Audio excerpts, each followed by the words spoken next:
it's important to me that I talk about this because it can change people. It can change paths of lives. And if I don't say anything about it, that doesn't happen. If you're a fan of car guy YouTube channels and you watch them regularly and it's something that's really important to you and you find a lot of entertainment in that, is there a little part of you that wishes you were doing that yourself, or wishes that you could be a part of that, or watching that stuff kind of like living vicariously through because you think you can't be, whether you admit it or not? Deep down inside that bothers you just a little bit. You don't really listen to that inner voice, but it's there. If you're watching this stuff and you're feeling stuck, this is where I was at. Senior year of high school, I didn't really have that much going for me. My grades were terrible. I got pulled over frequently because my car was loud. I kind of feel like my parents thought I was like a loser. All my friends are getting accepted to college. Oh, here's my acceptance letter from Penn State, Ohio State, whatever. Where are you going to college? Me? I don't know. Did you take the SAT yet? No. When are you going to do that? I don't know. I don't care. I didn't care. I didn't think that was like, I just didn't care. I was just indifferent because none of that appealed to me. Nothing lit me up. Nothing like cars. That was just like what I wanted to do. That's the only thing I paid attention to. And if I'm being completely honest, I was not in a great head state back then. I wasn't like suicidal or anything by that means, but when I would drive, I didn't care if something happened to me. And I don't mean that like I wouldn't drive out like maliciously. I mean, I'd go make poles on the highway because I liked it. And I thought, well, if a deer runs out in front of me, then whatever. That's supposed to happen. I accept that. So I just went out and just did whatever I wanted to do. Because didn't matter. I figured if a deer runs out in front of me, someone pulls out in front of me, I was supposed to be dead. That's just how it is. And that sounds weird to say. I've never really even told anybody that before, but it's the truth. You're getting the real here. This isn't a regular channel. With that perspective, I blew off school. I didn't take it seriously. I didn't follow what people expected of me in that sense because I just really didn't care. It was not important to me to follow that stuff because this little slice of whatever with doing car stuff was the only thing that gave me any light in the day-to-day. Like I was living for Friday.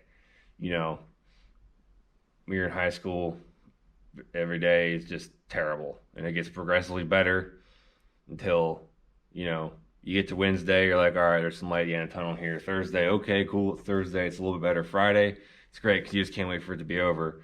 And then Friday night, you got fun, you have nothing left to do. Saturday is great. Then you wake up Sunday morning, you're like, crap, this is my last day until that. And then, you know, day goes on Sunday, and Sunday night, you're just hating it because you know you got to wake up in the morning and go back to all that crap again. I couldn't stand it. I just couldn't do it. It was like a living hell. The fact that I'm able to do the things I do now where I don't care what day it is, I actually look forward to Monday because I can get more stuff done because more things are open. That is so important to me that I take the time to outline what this means to me and what my process was from that to this, because I know you guys are out there that have the seed to do something with your life that doesn't suck. And if it weren't for whatever strange coincidences that have come my way, I might be doing something right now that I suck. I might not like waking up every day. And I can't imagine my life being like that. This is not just to build stuff, you know, throw it together, go beat on it, blow it up, make it a little better, do something with it. Okay, now it's boring, let's do it again. This is not one of those machines of a channel. And I feel like I was kind of getting lost in the shuffle of the numbers, forgetting why I really do this. And if you've been following me on Instagram for a while, you can see this side of me come out in my captions. And I haven't really elaborated on that much here because it's like weird to talk about with nobody around here. I'm just staring at a GoPro right now, talking to you, whether you know it or not. If you're watching this right now, I think there's a reason for that. So back to the process of how I went from bombing my Audi around not caring if I got T-boned or something to now. I never took college that seriously because I could afford to not to. I wasn't paying for it. I didn't have to. I was just like forced to go to college. That's just, it was the standard. I had no other option. It was just pushed upon me. Like I was going to go to freaking BC3 and I didn't care. My dad like made me apply to Penn State and I happened to get in somehow. I don't know how. My GPA was like a 2.0 or something. I think they liked my application letter. I don't know. I have no idea. But anyway, I got in and I was like, okay, now I have, it wasn't every day. I scheduled my classes so it was like every other day. So like Monday, Wednesday, Friday. So I'm thinking, great, I have more time to do what I want to do now. And I have more time to stave off that responsibility of some bullshit life I don't want, which I didn't care about. I was not doing what was needed of me to do that. And if I was doing bad in a class and it sucked, I'd just drop it. And they're like, oh, you can't drop that. You could, oh, you have to make that up later. I'm like, I don't care. Like, it just didn't, I just pushed it off so I could just do car stuff. And I had no intent of doing the things that I'm doing right now back then. I just did it because I liked it. And that was my sole focus all day, every day. I'd be sitting in class just thinking about what I was going to do when I got back at the garage or, you know, what my friends were doing. That was just it. I blindly followed what I was interested in. It just blows my mind to think about what could have been right now if for the last 4 years I had not taken the trajectory that I did. This didn't just happen. Some so-and-so wasn't my next door neighbor. Nobody just did this. Like I don't come from a racing family. My dad doesn't know how to work on cars. I was just, you know, I liked cars. I mean, he liked cars too, but he didn't work on them or do any of that stuff with me. Like I just learned from hanging out with people because it was generally what I loved to do. There was a time when I was like a real low. It was after my first semester of college when I really just like basically blew everything off. I thought I could skate through it like I did with high school, and that wasn't the case. You couldn't see what your grade was online, and I had no idea. Well, it turns out I failed every single class I had. Every single class I had, every single one, except this study hall, which was like attendance based, and I even got a C in that. So my GPA after my first semester of college was 0.23. And when I got the email saying that, I was just destroyed. Like, I'm like, wow, I'm a loser. Like, I'm not gonna do anything with myself. Like, this is terrible.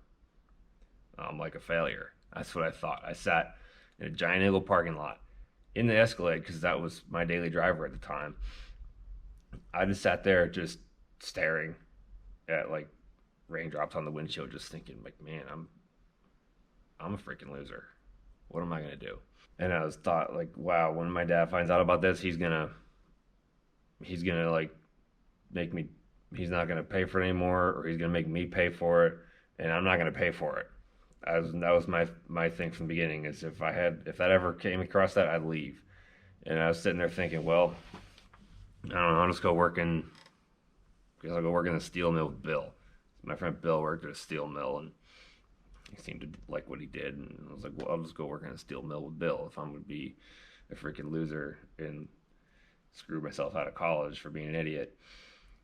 And I never told my dad about that. I don't know how long it took for him to find out, but I kind of got my own act together. I was like, okay, well, if I'm going to do this, I have to at least survive, just the bare minimum. So I actually had to try.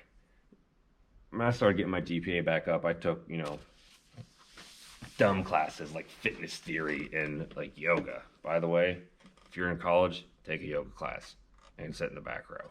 It's just an evolution. I always wanted to have a faster car. Like my dad had that, he had a GT 500 with bone stock, and I had my Monte Carlo, which was not as fast as it, but that Shelby was like the benchmark of fastness for me. Like that was what I wanted.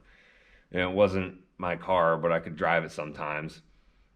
And ended up driving it a lot, but it never stopped me wanting to do what I wanted to do to my car to make it faster than that. And I took my iron big block heads to a machine shop once with that car because it just happened to be what I was driving because my dad was using something for something else. Put a pin in that real quick. I wasn't allowed to buy my own car because anything I wanted to buy was not safe. Like one time in like summer between 11th and 12th grade, I did a bunch of random stuff, did landscape with my friends, detail cars, all this stuff. I saved up like $4,000. I wanted to go buy myself a third gen Camaro because I wanted one. And my dad was like, "No, you can't do that. It's not safe. It's two-wheel drive. It's dangerous. You're not like no." So I'm like, "What am I supposed to do?" Okay, whatever. So I just had to drive what was there because that's what the rules were. So I mean, you might think, "Oh, well, this rich kid." Like, you don't know. You don't know what my life was like. That's how it was. I just had to drive what was there. That was what I was supposed to do. I was supposed to drive the Escalade. I didn't pick that thing. I didn't pick the color. I came home one day and it was in the driveway, and my dad was like, "Oh, I got an Escalade. It's my new work truck. Like, you're gonna drive it to school." Like, okay. And he said, "Because it's big, safe, and slow." So there was that. But anyway, I get my iron big block heads out of this Shelby, and the guy comes walking out and he's like, "What are you doing messing with these old things when you got this thing to drive around?" And I was just like, I didn't have an answer for him.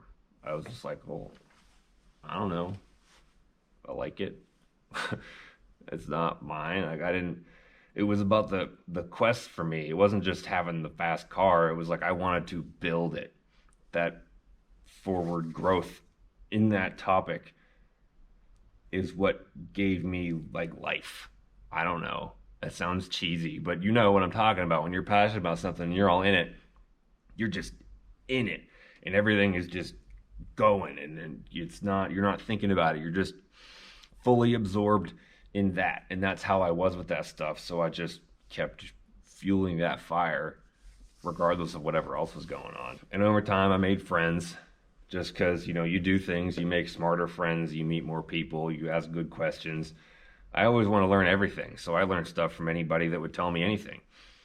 And over time I just kept making new friends, doing more stuff, and like I wanted to put a cam in something, and I'm like, okay, well, we're gonna go to the track and I'm gonna talk to people that got cams in their stuff, and I'm just gonna see like how they do that. And that's all it was. I wasn't even allowed to drag race.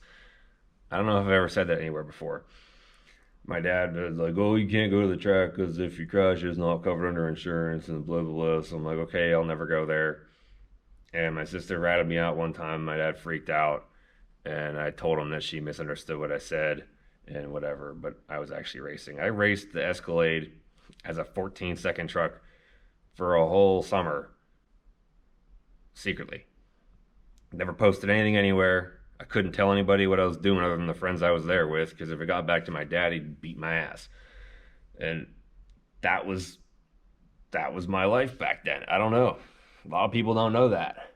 It's strange. So when I think about all the weird stuff I do now, like, sleeping in the back seat of my truck at truck stops, and I live in a freaking RV in an industrial park in Dallas, Texas. Cool. That sounds miserable to a lot of people. You want your yard and your white picket fence and all this stuff, and then there's me. I'm happy as can be because I'm, in my RV in an industrial park somewhere in Texas. I'd never been before 4 years ago. It's just crazy. Through following my passion blindly without any expectation, I've somehow like taken the parts of my life that were the coolest to me when I was like 7 years old and just expanded that into every day. Like when I was 7 years old, we'll use that for an example. My dad's 95 Suburban was like the coolest thing ever to me. He had just sold it. I was really butthurt about it. So I drew pictures of it and stuff all the time. That was like my favorite thing. That's when my soft spot for those 90s trucks was really developed. I like going to NASCAR races with him in the motorhome. That was like my favorite thing, is going on motorhome trips. We tow behind the motorhome, that's Suburban. Or Uncle Rob out there, the red one. That's the one that replaced that white one, if you didn't know. But now, I think about what's my life now. I'm in an RV all the time. I go to racetracks. and I tow my Suburban around and I race it. It's my race car. I'm just so blown away sometimes at how things have progressed. It's important to me that I talk about this because it can change people. It can change paths of lives. And if I don't say anything about it, that doesn't happen. And if you've watched this far, I know you're someone who actually cares, because all the surface level people that just want to see dumb stuff on YouTube have been long gone by now. And that's fine. That's why I ramble for so long, because get them out of here. I don't want those people here. They're not useful. They're not going to do anything. They're not going to make themselves better. They don't live it. So that's fine. But I'm here, I'm saying this now for those of you out there who do care, who do have that seed of interest to do something with cars that makes your life not suck every day. That's why I feel that I'm in this position and I have this pedestal to speak from, because for some reason there have just been a nonstop chain of freak coincidences that have kind of pushed me into places that created things that ended up being huge door openers for me. Like, how did I end up staying in Oklahoma for 10 months? I tried to go home 2 times.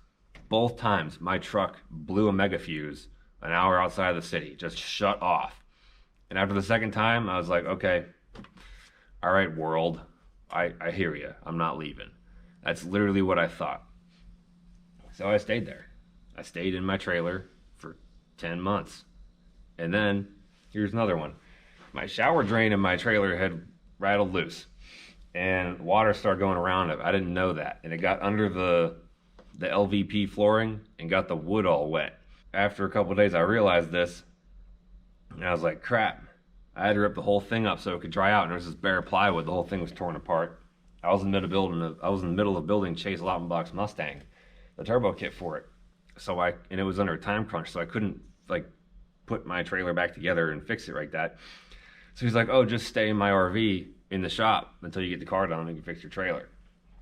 So I said, okay. And by then, I was in my trailer for a month and a half at that point, and it sucked. Man, I was miserable. It was just, I'd be sleeping, the wind would blow, and the thing would shake. It was a car trailer. The floor was less than 80 square feet. All I had room for was like this chair, a small table, and if I turned around, the fridge was like at my back. That was it. And I was really starting to hate it. It was wearing me down. And I was miserable. And I get into that RV, and after I'm there for, a week, I'm thinking, man, this is really cool. I like this. Maybe, and I thought, sort of thing, maybe I could sell my dually, flip the trailer, and get like an RV like my dad used to have. And the more I started looking into it, the more of a viable idea that sounded like. And I thought, well, if I do it right, I can make a lot of money on this trailer because I got a really good deal on it. That's how I had that thing. And I did flip it, and I did make a nice chunk of money on that thing and rolled it right into the Newell. And the dually, I got that with a loan. That was a really good deal too. I put 40,000 miles in that truck, and I sold it for exactly what I paid for it. So, and the cost of that Newell was less than a new diesel pickup truck. So for some people think that thing is like $300,000, you're out of your mind. That's not even close. It looks like it is, but that's what's cool about it. It's not. And I don't have anything close to that, and I still got a payment on it. But I tell you what, that payment is a lot less than paying rent. And that's why I did that. That's me being smart. I said, I can do this, and I could spend less money every month living in an RV that does work for me because it looks cool. It's a marketing tool. It's a branding tool. It's a network tool. All that stuff happened. All that realization happened. My life right now, as I know it, happened because my truck shut off 2 times randomly going down the highway when I was trying to go back to Pennsylvania. And my shower drain came loose, got the floor all wet. And then I realized, you know what? Maybe I should do this whole RV thing. And that's when that ball started rolling. That's why I'm sitting here talking to you today from an industrial park at 777 Performance in Arlington, Texas. Because of those 2 bad things. It's just crazy. And you say what you want, but I'm I'm not like a religious guy, but there's something going on out there. I don't understand it. I don't care to understand it because I know I can't figure it out. It's like gravity. I know it's there. You know it's there. You know if you go on top of a building, you jump off, you know what's going to happen. There's something going on out there that's doing stuff, and I believe that. And I believe that when I get off track, whatever that is, decides to slap me and say, no, dude, you're doing this. Just like that. And I really believe that I'm here. I have this channel and this following and the Escalade the way it is and the opportunities that have come across that have capitalized on. I believe all that is there so I can say this stuff to you guys and change people's lives. Because it's happened to me. If I had not discovered Andy Frisella's MF CEO Project podcast in 2018, I wouldn't be sitting here talking to you either. Because I was kind of on the right track. I was getting myself out of being a turd. I wasn't like a lazy turd anymore. I started working the Escalade more. I was really turning it up, kind of cutting out my social life, friends that didn't matter and that kind of stuff. And I discovered that podcast through a friend of mine, Mark Ticola, and I started listening to it. And all these, bits and pieces of little bits of things I was already doing or had learned, he outlined in this podcast as like the actual recipe to like do really big things. And I was like, oh my God, like I'm like kind of doing some of this stuff already. Like, I guess I'm not an idiot. And because of that, I just turned it up. Like, I was like, all right, I already, there's fragments of this formula in my system, my life system already. So I'm all in. I'm going for it. And that's what opened the door for me was that man's podcast. If he didn't do that, I'm not talking to you right now. None of, my trailer doesn't come, the floor doesn't get wet, that mega fuse doesn't shut down. I don't even have that trailer. The Escalade's not the way it is. You don't even know my name. And I'm making this video right now with the hopes that the fortunate things that have happened to me can move forward down the chain to do the same thing and help create lives that don't suck for people that take it seriously. That's what I am. That's what I'm about.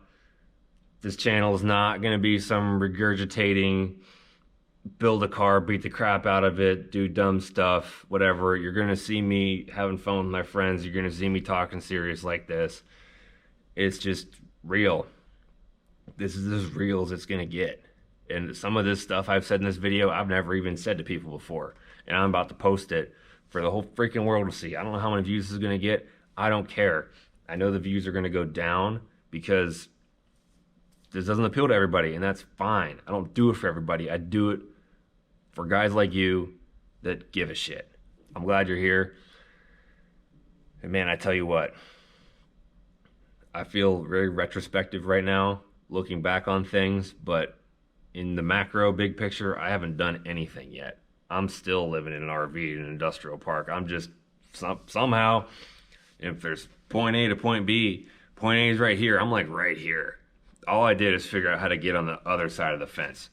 And that's it. This channel is going to be a documentation of the rest of it. Whatever that might be. I don't care. I'm going to do very minimal editing on this video just to weed out the people who don't care. Plain and simple. So, I mean, I could talk all day. I got all kinds of stories. If there's anything in this video that you want me to elaborate on more, any specific parts or topics that I touched on, because I kind of hit a little bit of everything, leave a comment. Let me know what you thought. I want to know what you're thinking, because I care about what people who care think. I don't care what everybody thinks, but if someone who cares, who genuinely is going to do something with themselves, has something to say, I want to know it, because that helps me. If this was interesting, made you think about things differently, or if you've already kind of been on the path to trying to figure out how to make something happen with your interest in cars, tell somebody about this video, because the views are going to be down. The views are going to go down on some of my stuff for sure, just due to the nature of this. I'm cool with that. But it's going to rely more on you guys who care, to show your friends who care, to make make a change. It's not everything has to suck. You don't have to wake up and hate what you do. That's what I'm getting at here. If you've made it this far and you're not subscribed already, you definitely should be, because I'm going to start doing stuff like this more often. If you made it this far and you hated the whole thing, I don't care. Never watch another one of my freaking videos again. Won't bother me one bit. They're not for you. That's what this is. This channel's real. I'm real. You're going to get the real. Plain and simple.